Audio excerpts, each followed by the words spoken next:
বাহিরে খুনি হাসিনার বিচার চাই, বিচার বিচার বিচার চাই। শহীদ ভাইয়ের রক্ত শহীদ কেন বাহিরে?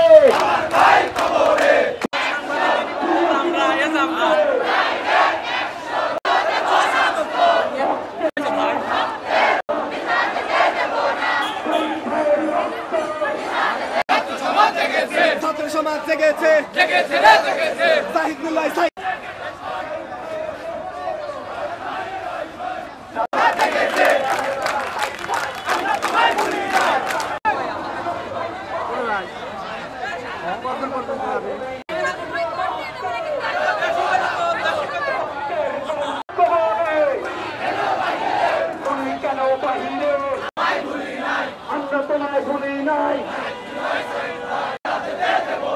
নিলয় ভাইয়ের রক্ত